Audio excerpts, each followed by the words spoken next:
मनुष्य जीवन में अनेकानेक लक्ष्य निर्धारित करता है, तमाम योजनाएं बनाता है, किंतु प्रायः उसकी योजनाएं जैसी की तैसी धरी ही रह जाती हैं और उसका प्रमुख कारण होता है मन का इधर उधर भागते रहना।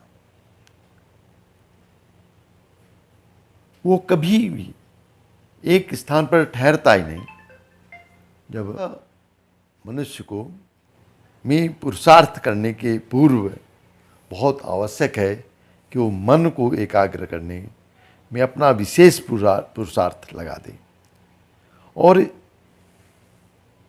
ये मानसिक साधना अगर उसकी सफल हो गई तो उसके तमाम सारे कार्य बहुत आसान हो जाते हैं, क्योंकि एकाग्रता का महत्व सर्वविदित है। जीवन की सारी उपलब्धियां, विभूतियां एवं रिद्धि सिद्धियां एकाग्र मन के गर्भ से ही प्रस्फुटित होती हैं। ध्यान की प्रक्रिया में यही किया जाता है। मन को निगृहित कर एक बिंदु पर लगाया जाता है। यह प्रक्रिया 2 चरणों में पूरी होती है। पहला, मन के बिखराव को समेटना। दूसरा, इसे एक विषय पर केंद्रित करना। इन दोनों चरणों का सम्मिलित स्वरूप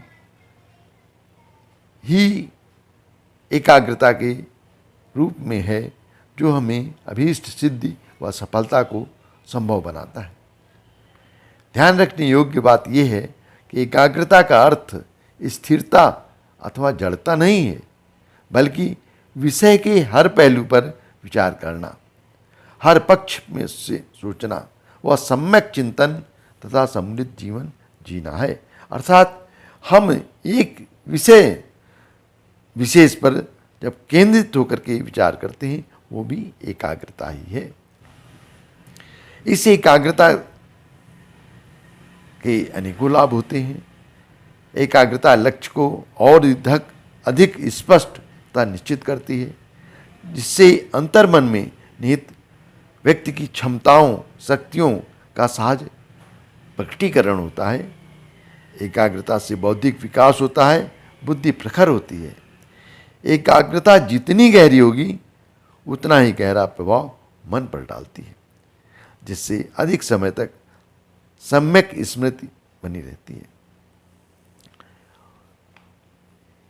एकाग्रता से ही ग्रहणशीलता भी बढ़ती है, जिससे कोई भी विषय बहुत जल्दी समझ में आ जाता है।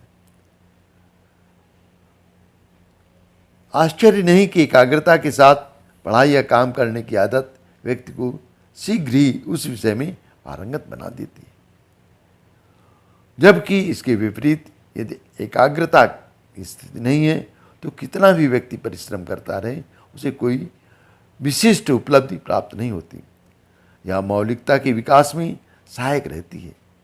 नई कल्पनाएं, नए विचार, योजनाएं एकाग्रता के आधार पर ही बनते हैं। एकाग्रता से अतीन्द्रिय क्षमता का भी विकास होता है। एकाग्रता बढ़ाने के कई उपाय हैं। पहला उपाय तो है रुचि का जागरण,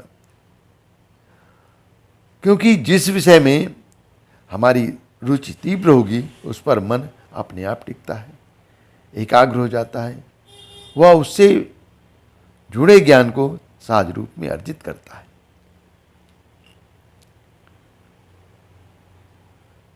फिर विषय की उपयोगिता की समझ दूसरा आधार है। यदि हम जिस विषय पर कार्य कर रहे हैं उस पर उसकी उपयोगिता हमारे अंदर अंतर्मन में गहराई से स्थित है तो हमारा स्वाभाविक रूप से हम उस पर एकाग्र हो जाते हैं।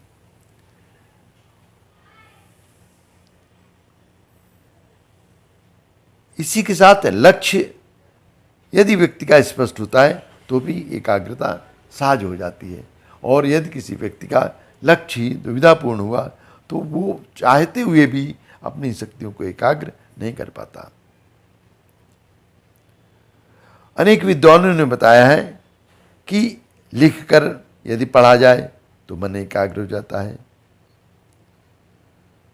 इसी कारण मंत्र लेखन को भी जब से अधिक महत्व दिया गया है, क्योंकि वो निरंतर करते रहने से हमारे अंतर मन में बैठ जाता है। ध्यान एकाग्रता को बढ़ाने का एक सशक्त उपाय है। अपने श्वास के आवागमन पर ध्यान का अभ्यास किया जा सकता है, अथवा अपने इष्ट आराध्य का ध्यान मन को सबल बनाने के साथ एकाग्रता में सहायक रहता है। इसके साथ ही एक सुव्यवस्थित दिनचर्या अत्यधिक महत्वपूर्ण घटक है। जब हमारी दिनचर्या व्यवस्थित हो जाती है तो हमारी अंतर चेतना भी एक अच्छी व्यवस्था के अंतर्गत कार्य करने लगती है।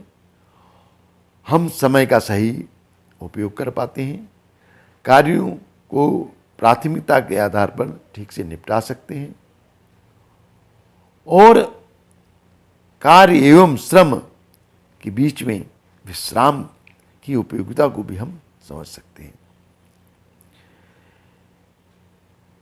किंतु इस सब के बीच हमें एक बात नहीं भूलनी चाहिए कि एकाग्रता के लिए स्वस्थ शरीर का होना बहुत आवश्यक है।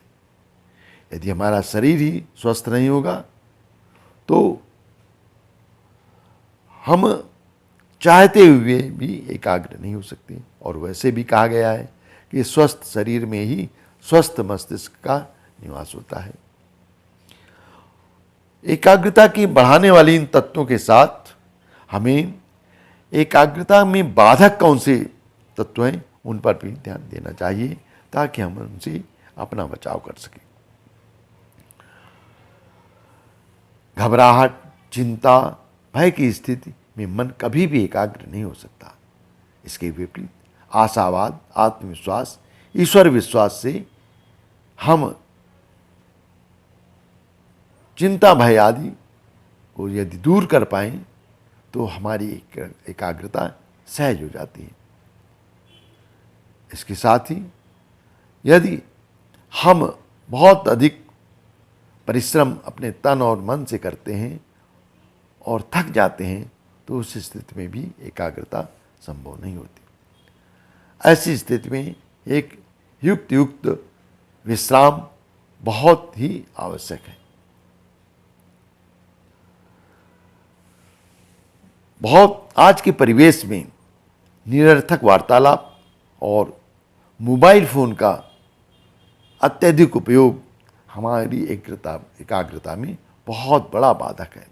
अतः हम ऐसा तो नहीं कह सकते कि मोबाइल का उपयोग न करें या मित्रों से मिलना जुलना छोड़ दें, किंतु हमें उसके लिए एक समय सीमा का निर्धारण बहुत ही आवश्यक है। और इसमें यदि हम सफल हो गए तो निश्चित रूप से हम भौतिक प्रगति एवं आध्यात्मिक विकास दोनों के क्षेत्र में बहुत सारी सफलताएं प्राप्त कर सकते हैं। क्योंकि समस्त विद्वानों का एक ही मत है कि एकाग्रता के बिना न तो हमारी ऊर्जा का सुनियोजन हो सकता है, न लक्ष्य की स्पष्टता हो सकती है। अतः प्रतिभा के जागरण व संवर्धन में एकाग्रता की साधना एक बहुत अनिवार्य है। और जिसने उक्त विधियों से एकाग्रता की साधना कर ली, जीवन में उच्चतम कीर्तिमान स्थापित किए हैं और वह एक जीवंत उदाहरण दे गए हैं कि हम भी अगर सफलता की पथ पर बढ़ना चाहते हैं तो सर्वप्रथम एकाग्रता पर विशेष ध्यान दें और उसके अनुरूप अपनी दिनचर्या और समय आदि का समझते हुए भी हम प्रायः एकाग्र नहीं हो पाते। जबकि यदि एकाग्रता में हम सफल हो जाएं तो हमारी मंजिल बहुत आसान हो सकती है। इस संदर्भ में तमाम सारे मनोवैज्ञानिकों ने एक बहुत सुंदर उपाय बताया है। वो क्या है?